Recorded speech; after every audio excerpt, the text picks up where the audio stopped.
Hello guys, dinner for tonight. Salad na ampalaya, pipino, saka mangga. Yung ampalaya nakababad na yun sa suka na may sibuyas, saka luya, saka kunting asin. I-mix ko lang to guys ngayon. Tapos yun, ito na yung ulam namin ngayong gabi. Ito guys, i-mix ko na siya guys.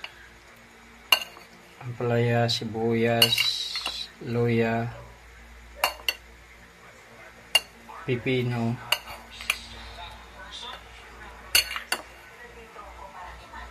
mangga,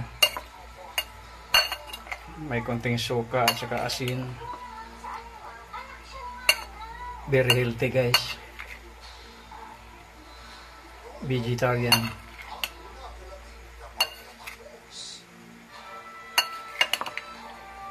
Sa mga diabetic, maganda ito. May palaya, pipino, anti-diabetic din ang pipino sa ampalaya.